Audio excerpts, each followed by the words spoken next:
Hi, I'm Kevin Mullen. And I'm Mark Simon. Welcome to another live online edition of The Game. How have San Mateo County businesses responded to COVID-19? And what are the impacts to business now and going forward here in San Mateo County? We are joined by Roseann Faust, President and CEO of the San Mateo County Economic Development Association, SMC. Roseann, thank you for being here. Welcome. You've been very heavily involved through SMC in San Mateo County Strong, which is an attempt really at a broad response, both for individuals and for businesses. Tell us how that's going. Sure. Thank you, Mark and Kevin, for having me on the game today. SMC really pivoted as an organization back in early March, where we became attached to San Mateo County's Emergency Operations Center as the business lead for everything related to any type of business, large or small, in San Mateo County. And from that came the development of the San Mateo County Strong Fund and the particular focus on small businesses, which is what we have really spent a lot of time over the last month focused on.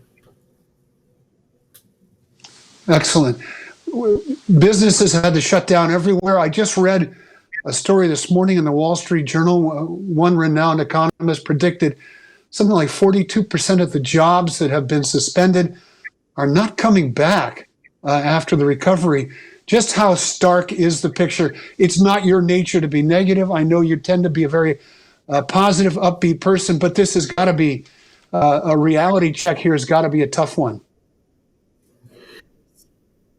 So it has been really interesting to see how San Mateo County businesses have reacted to it. And one of the things that SMC did from the get-go was we started pushing out every bit of information that we could find. First on general COVID-19 resources, and then followed by business resources. And I know that you'll see a snapshot of our website, which basically shows financial relief programs, anything and everything from small business grants through large federal CARES programs, the Paycheck Protection.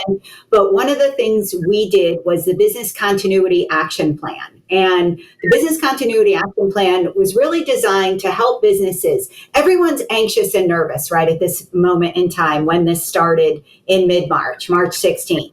And so our first set of questions to businesses were, what are you able to do for yourself? How can you talk to your mortgage lender? Can you talk to your banker? Can you talk to your landlord? Have you looked at your income and expenses? What have you been able to cut that is non-essential? So really run them through a series of questions. We also did a Survey Monkey, a business economic impact survey to all of the businesses. 1,200 responded in San Mateo County. And that allowed us to tailor our structured programs and information going forward. We just launched a second survey this past Monday that is reopening and recovery. What do businesses need actually to reopen and recover? The small business grant, the $10,000 grant, was designed as a hand up, not as a handout, but to really help businesses get through this difficult period of sheltering in place. So the second part of the question, of course, is what is the recovery going to be like, and how long do you think the shutdown is going to continue, and how, for lack of a better way of putting it, how devastating do you think this is going to be to the San Mateo County economy? So we've been monitoring nationwide, both through the National Federation of Independent Businesses, through the Small Business Administration, through the U.S. Chamber of Commerce, both their foundation, through local chambers of commerce.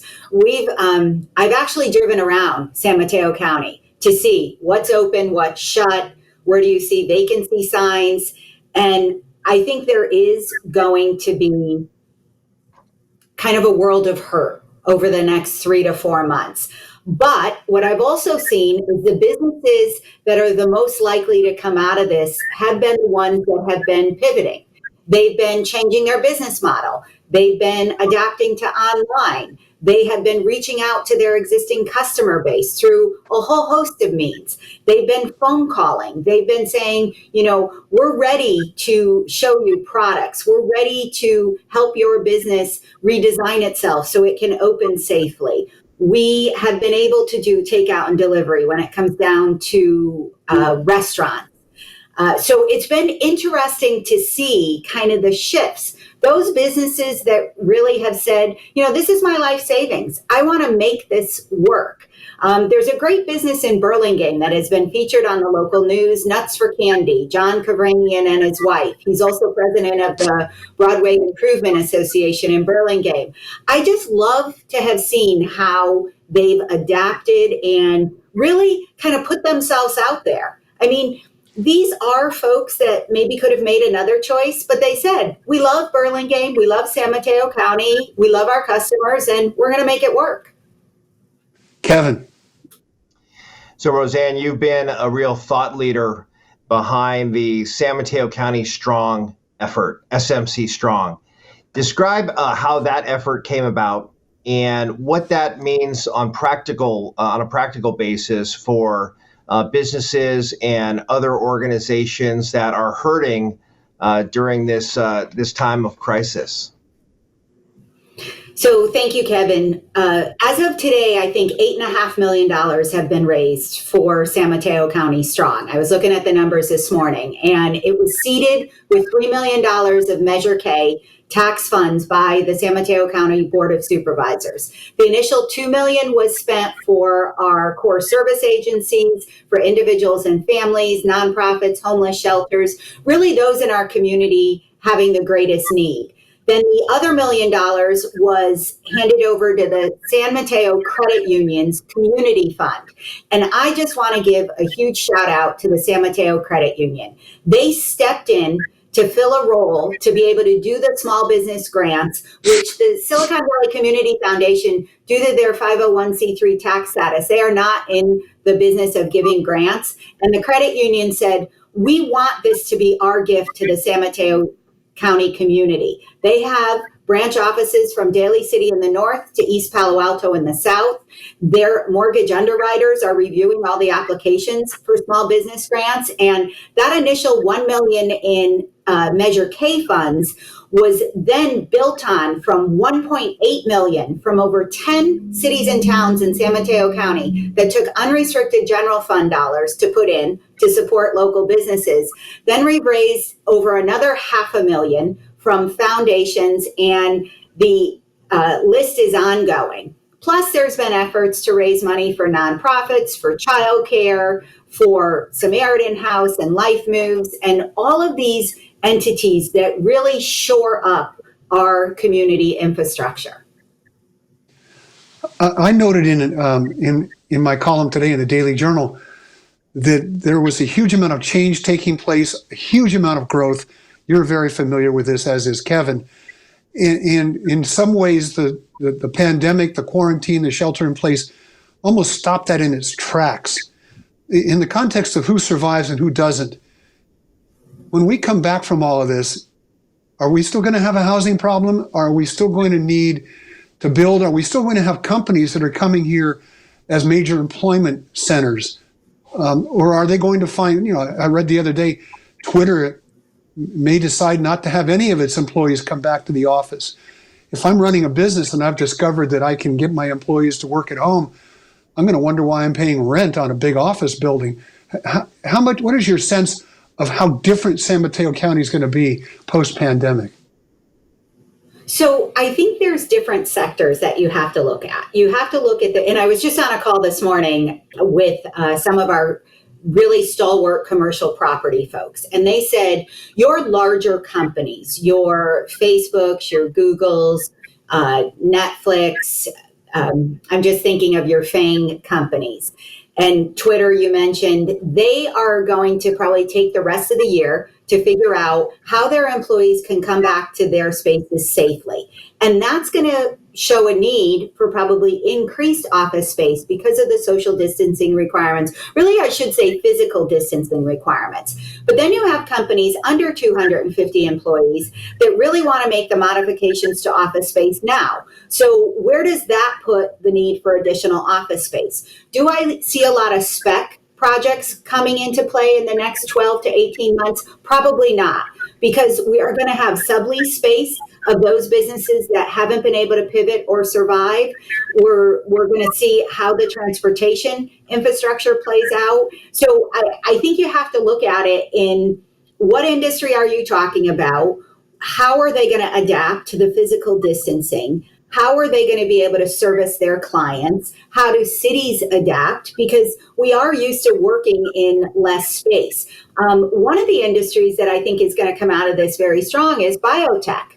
Because if you look at South San Francisco and you look at the biotech companies that have been involved in COVID-19 and actually the therapies and potential vaccines, they're located in San Mateo County. So, and their research from years past going forward are really going to benefit not just us, but our nation and our world in the long term. So we're going to be monitoring biotech very closely and seeing where that all goes in the future.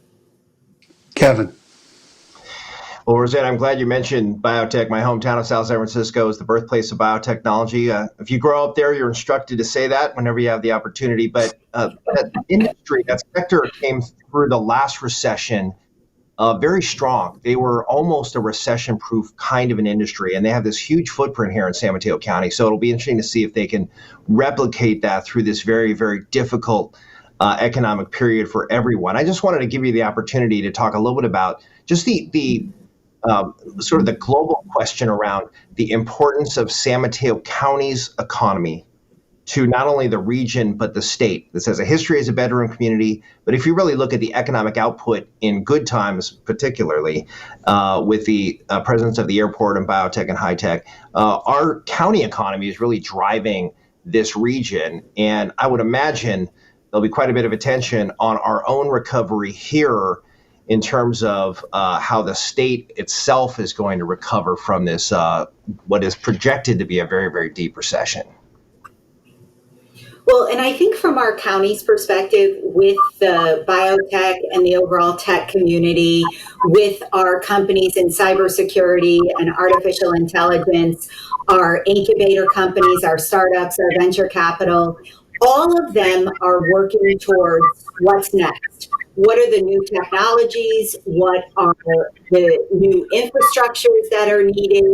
How are our employees going to be trained? I think we are poised to shed that moniker of bedroom community. It makes me crazy. We are an economic driver. We work really well together, our 20 cities in the county. And someone asked me yesterday, what are the positives that I see coming out of this? I said, it just reinforces that San Mateo County, as 20 cities and one unincorporated county, can truly work together and actually see the opportunities in some of the devastation that we've all experienced. We've talked a little bit about who's going to survive. You basically said the prescription is flexibility and the ability to rethink how you do business, not necessarily your business, but how you conduct business. For those of, and that's important, especially for those of the people who work here. I mean, Facebook just said, we heard from a viewer during our show here, Facebook is giving employees the option to switch to permanent work from home. But those of us who live here drive around our downtowns, which for the last 10 years have been thriving. A lot of restaurants, a lot of local businesses, they're all hurting. And the question is, who survives and who doesn't? And how devastating, I keep using this word, but how devastating is this, could this possibly be? Well, and I think, and Mark, you touched on it in your column in the San Mateo Daily Journal today about, people complained about the traffic, the lack of parking, the inability to kind of move around your community. And yet during the last 2 months, I mean, I've driven through most of the communities and it is so quiet and it gives me pause. So what I've tried to do as a resident of San Mateo County is make sure that I order takeout, or I go and, shop, look for the online local community stores, really focus on how can I, as one person, support my local businesses up and down the peninsula. Where do I shop? Where do I buy things? How can I access them? How do I make sure when things do start to reopen that I continue along those paths? And I think when you have 750,000 residents in San Mateo County, many of our small businesses have relied on the office workers and the tech folks and our county or city governments. And so making those people that are going to come back to the offices feel safe and comfortable and wanting to come back into stores or pick up food or order things online. I think it is important for all of us to recognize that we need to support local. I've always been a champion of small business, local shops, local boutiques, local restaurants. And I think we have to kind of actually ramp it all up because there's a lot of folks out there that you want to survive. You want these restaurants, and working on the legal pieces of allowing businesses to open. So what are the constrictions regarding city rules and regulations that could possibly be loosened? So you allow more to open up safely, and that will attract folks to retail, restaurants, or whatever. Kevin, the last question. So, point of personal privilege here, Roseann. I'm sitting here in my office at the California State Capitol.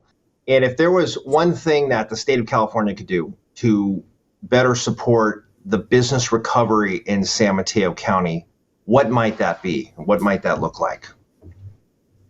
So one of the things, Kevin, and I've really appreciated, and you have done this in the past, you have worked when there have been state funds available that you give them to the local players that know how to disperse them effectively.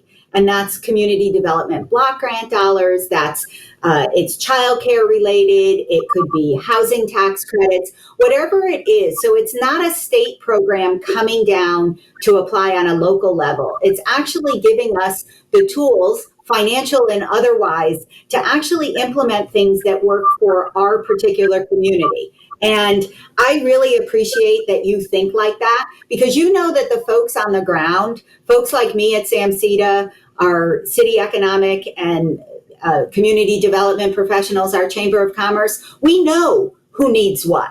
Our second round of questions and survey questions have to do with what is it that you need as a business to open? Do you need online skills? Do you need marketing skills? Do you need volunteers? Do you need financial or HR resources, things? So if we're able to develop those with whatever the state gives us, because it is not a one size fits all in California by any way, shape, or form. And San Mateo County is unique, and we tend to be ahead of the curve. Roseann Faust, thank you so much for joining us here on The Game today. And thank you for all the work you're doing. A lot of people have benefited from the funds raised through San Mateo County Strong. And it's really very thoughtful of you and very, very much a leadership effort by you to make that happen. Thank you for being with us. I'm Mark Simon, and thank you. Yeah, I'm Mark Simon, and thank you for joining us here on The Game. I'm Kevin Mullen. And we'll see you next time online. Stay tuned.